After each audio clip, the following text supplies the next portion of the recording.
दोस्त कुछ टिप्स भी मैं आपको देना चाहूंगा जो आपके सिलेक्शन के लिए बहुत इंपॉर्टेंट है, क्योंकि बिना टिप्स के सिलेक्शन गारंटेड नहीं है, ये बात ध्यान रखिए। तो 5 टिप्स जो मेरी तरफ से होंगे आप फॉलो कर लो, ठीक है। पहला टिप्स होगा कि ये कि आप अपने रिसोर्सेज को लिमिट रखें। क्या होता है कि बच्चा जब तैयारी कर रहा होता है ना, तो कभी किसी स्टूडेंट ने आके बोल दिया कि ये मटेरियल है बहुत अच्छी है, वो उसको भी पढ़ रहा है, दूसरा मटेरियल उसको भी पढ़ रहा है, तीसरा इंस्टीट्यूट उसका पढ़ रहा है, तो हर इंस्टीट्यूट का आप पढ़ना शुरू कर देते हो। तो आपको उतना नहीं करना, आपको फिक्स माइंड में रखना है कि बस मुझे सीएचएसएल की नौकरी लेनी है तो मुझे उसके अकॉर्डिंग पढ़ना है। तो आपको अपने रिसोर्सेज जो है वो काफी लिमिट करने पड़ेंगे, मतलब कम किताबें लेकिन बार बार पढ़ना, ठीक है। ब्रूस ली ने भी एक बात कही थी कि मुझे उस पर्सन से डर नहीं लगता है जिसको 10,000 अलग अलग तरीके आते हैं फाइटिंग करने के, मुझे सिर्फ उस पर्सन से डर लगता है जिसने एक ही तरीके को 10,000 बार प्रैक्टिस कर रखा हो। तो बस आप अपनी किताब में पूरा का पूरा मास्टर बन जाओ, इस बात का ध्यान रखो। मल्टीपल रिवीजन इसी को हम बोलेंगे कि जितना पढ़ रहे हो 5 दिन, हमेशा देखो मेरी जो स्ट्रैटेजी होती थी वो 5+2 की होती थी। मैं 5 दिन पढ़ता था और 2 दिन उनको रिवाइज करता था। सिर्फ खाना भी जरूरी नहीं है, पचाना भी जरूरी है। तो 5 दिन आप पढ़ते हो, जो वो क्या पढ़ रहे हो, जो जनरल अवेयरनेस पढ़ रहे हो, जो आप मॉक दे रहे हो, मैथ्स लगा रहे हो, तो उसको आप 2 दिन रिवाइज भी करो। मोस्ट इंपॉर्टेंट है, बिना रिविजन के आपका सिलेक्शन मुश्किल है। बात करते हैं डेली आपको एक मॉक देना है। अगर आप डेली नहीं दे सकते तो आप वीकली जरूर एक मॉक दें, और इंपॉर्टेंट है उसकी एनालिसिस।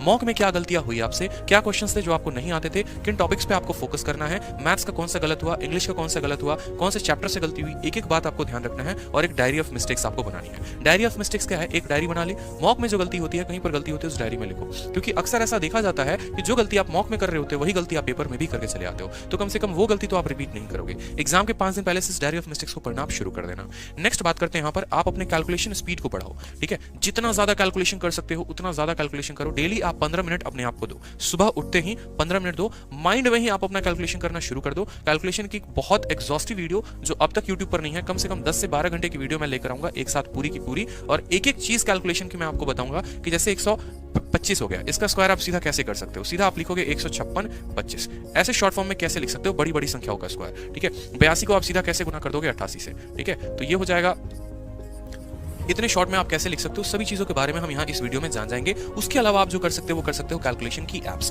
कैलकुलेशन एप्स होते हैं जैसे स्पीडी मैट्रिक्स कोई ऐप हो गया या कोई दूसरी ऐप भी होगी, तो आप सारे एप्स डाउनलोड करके डेली प्रैक्टिस कर सकते हो। फ्री टाइम में कभी आप ऑटो में हो, खाना बना रहे हो, रूम पर हो, कुछ भी कर रहे हो, तो आप कैलकुलेशन एप्स का इस्तेमाल करके आप अपनी कैलकुलेशन और मेमोरी पावर को बढ़ा सकते हो। नेक्स्ट बात करते हैं लास्ट इंपॉर्टेंट, कि एटलीस्ट लास्ट देखो, पढ़ाई कर ली पूरी की पूरी, टीयर 2 की जानकारी जाली, अब टीयर 1 में लास्ट में क्या करोगे। तो लास्ट में आपको करना है कि जब आप पूरा सिलेबस कंप्लीट कर लेते हो तो लास्ट के 3 साल के पेपर्स आपको बनाने हैं। जैसे अगर आप 2020 में हैं तो 18, 19 और 20 के सारे पेपर्स, किस किस के पेपर, तो देखो यहाँ पर सीपीओ के पेपर, सीजीएल के पेपर और ये सीएचएसएल है, सीएचएसएल का पेपर, ये तीनों का पेपर आपको बनाना है, ठीक है।